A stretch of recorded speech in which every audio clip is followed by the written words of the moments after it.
Thank you for coming to today's Amber Shows. Be careful, don't get murdered. Don't get killed. Listen, what happens is today I'm going to do a show about children who kill other children. And it's all real, all true crime, stories you may or may not have heard of. But there was a show, this was just a TV program, a movie, years ago that it was made in 1956, but it was about a little white girl who wore long pigtails with bows on the end. She was very pristine and prissy, and always her dress had to always be perfect, in her shoes and her clothes, and she was a killer. She killed her classmate, who was like 8 or 9 years old, because he won a medal that she thought that she deserved in a spelling bee, and she killed the janitor in her building because she felt like he was always teasing her. He would put water on her when he was watering the grass. He would use the nozzle and spray it with water. The bad seed. This is who I'm talking about today in real life, though. These are about children who have killed other children, strangled them, shot them, stabbed them, evil kids, and how they took another young life. I'm going to say their race only because a lot of times you might say, are these all white kids who are doing this? Are these all black kids that are doing this? Just to let you know, it goes all the way across the board. It doesn't matter what color you are. There are children that are deeply disturbed and are bad seeds. In a commensuration of this show, I have my shirt on that shows a skeleton. Here we go. So Aaron Campbell, he's a white kid. He was, I call him Evil Campbell. He snatched a 6-year-old Alicia McPhail from the bed as she visited her father and her grandfather on the Isle of Scotland last July. The 16-year-old abducted, raped, and murdered the 6-year-old. She was only 3 feet 9 inches tall. He dumped her in a ravine. He was convicted and found guilty. This February 21st of 2019, the judge called him the wickedest, evilest teen that had ever come before him. Danny and Ricky Preddy, 2 black brothers, 13 and 12 years old. After 3 trials, the brothers were jailed for killing 10-year-old Demilola Taylor. The boys were said to have cut the 10-year-old by cutting her throat with a broken bottle as they walked home from the library. And she bled to death. They had 3 trials because the boys said the 10-year-old actually fell on the bottle and cut herself.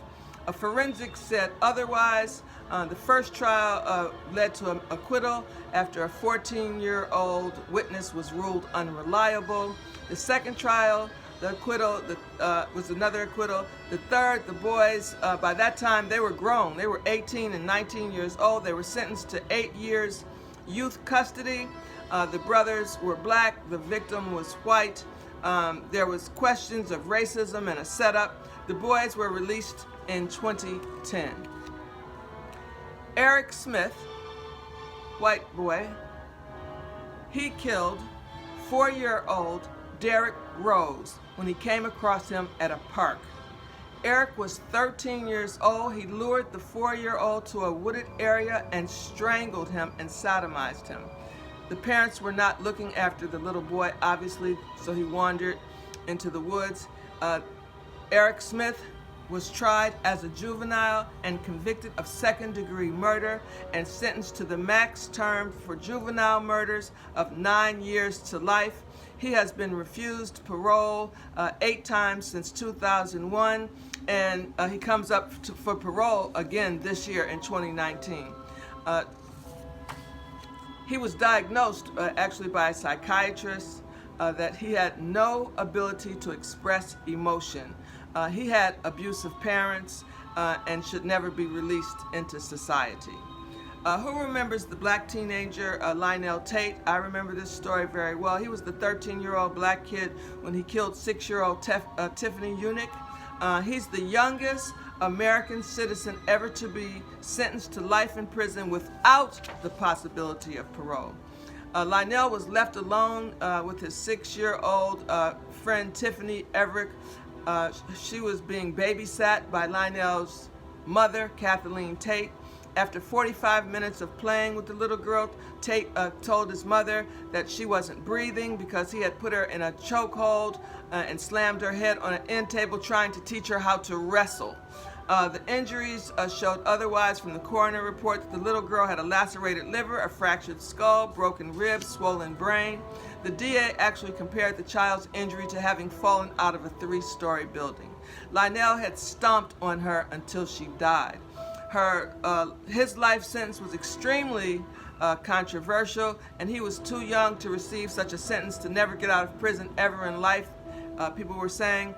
His conviction was overturned in 2004 on that actual basis that he was too young at 13 to be sentenced to natural life in prison. They said that his mental capacity had not been completely evaluated before the trial. He was released on 1-year house arrest and 10 years probation. He committed more brutal crimes when he got out and is now serving time in prison. His release date is this year. Wow.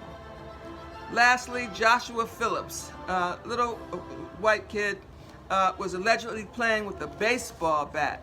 He was playing with the baseball bat at his home in Jacksonville, Florida, when he struck his 8-year-old playmate, Maddie Clifton, in the eye, causing her to bleed. Now, he struck her in the eye by mistake. Phillips claimed he panicked, thinking that he was going to get in trouble by his dad, his father was very abusive. So he strangled the 8-year-old with a phone cord, stabbed her 11 times, then he had her body and he put it in a pedestal of his parents' waterbed. They didn't even find her body for 3 weeks until it began to smell. At trial, the defense said that Phillips did this because of his fear of his abusive father. Phillips, who had no prior history of violence, nonetheless, was still found guilty of first-degree murder and sentenced to life with no parole. Craig Prince, black teen, became a serial killer before he was 16 years old. He had killed 3 people in his Rhode Island neighborhood. At age 13 in 1987, he broke into a house 2 doors down from his house and stabbed 27-year-old Rebecca Spencer 58 times. He was not a suspect because he was just a little kid, 13-year-old teenager on the block. And he lived 2 more years with nobody being able to solve the murder of the neighbor down the street.